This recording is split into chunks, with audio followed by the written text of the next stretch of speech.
Hello, আসসালামু আলাইকুম। চীনের দুঃখ যেরকম হোয়াংহো, আমার বউয়ের দুঃখ সেরকম। আমাকে বিয়ে করে সে কোথাও ঘুরতে যেতে পারে না। তার মনের এত দুঃখ কমানোর জন্য চলে গেলাম দুজনে মিলে সাজেকে দুজনের একজনও আমরা যাইনি। তো দুজনের জন্য এটা একটা নতুন অভিজ্ঞতা ছিল। সাজেকে সকালে খাগড়াছড়ি শাপলা চত্বরে পৌঁছানোর পরে সকালের নাস্তা করে আমরা একটা সিএনজি ভাড়া করি এক রাতের জন্য, এবং সিএনজিতে করে আমরা সাজেকের উদ্দেশ্যে রওনা দিই।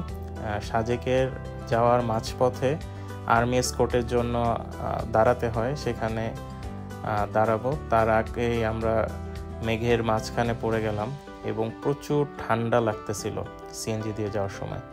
এই ঠান্ডার কথা মনে করে আমাদের কুষ্টিয়ার ছোটন দাদুর কথা মনে হচ্ছিল যে ঠান্ডার জন্যে দাঁড়াতে পারছিলাম না, এই অবস্থা। তারপরে আমরা সেই আর্মি এসকর্টের সামনে আসলাম। আর্মি এসকর্টের সামনে এসে আমাদের গাড়িটা রাখলো এবং আমরা নেমে হালকা পাতলা আশেপাশে হাঁটাহাঁটি করতে থাকলাম। হাঁটাহাঁটির মাঝখানে কিছু ছবি তোলা হয়েছে। ছবি তোলার পরে আমরা সরাসরি আমাদের কটেজে চলে আসি। কটেজটা একটু মূল শহর থেকে দূরে, সেজন্য আমার কাছে খুবই ভালো লাগছে এই কটেজের লোকেশনটা এবং কটেজের ভিতরে যে ভিউ আমাদের রুম থেকে দেখা যায়, এটাই অনেক সুন্দর ছিল। আমার বাইরে ঘোরাঘুরির থেকে আমার মনে হয়েছে কটেজের বেলকনিতেই বসে থাকি, আশেপাশে পাহাড়ের দিকে যেখানেই তাকাচ্ছিলাম, খুবই ভালো লাগতেছিল। তারপরে মনটা এতই ভালো ছিল, দুজনে মিলে একটু আমরা ওহেম্বা ড্যান্স দিলাম।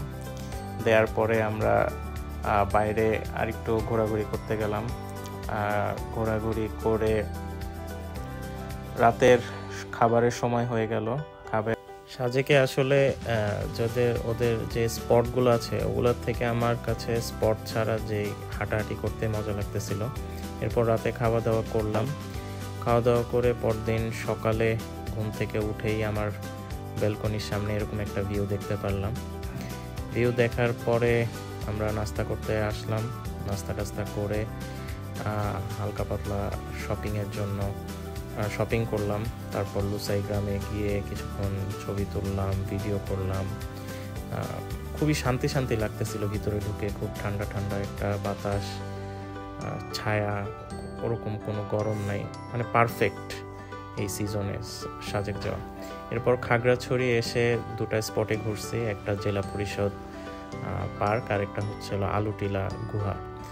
দুটাতেই যাওয়ার সময় আমার কাছে মনে হয়েছে যে পাহাড়ে ঘোরাঘুরি করা খুবই কষ্টের কাজ, এর থেকে সমুদ্রে শুয়ে বসে চিল করা অনেক ভালো। এরপর আমাদের ট্যুর মোটামুটি শেষ করে আমরা রেস্ট নিতে থাকলাম এবং ঢাকায় ফেরার জন্য ওয়েট করতে থাকলাম। আমার কাছে সাজেক ট্যুরটা অনেক ভালো লাগছে, কারণ সাজেক একে তো অনেক সুন্দর, দুই হচ্ছিল আমার বউয়ের সাথে কোনো ঝগড়া হয় নাই সাজেক ট্যুরে, যে তিন হচ্ছিল আমার বউ বসে কয়েকটা ভালো সুন্দর ছবি তুলে দিছে, এই কারণে।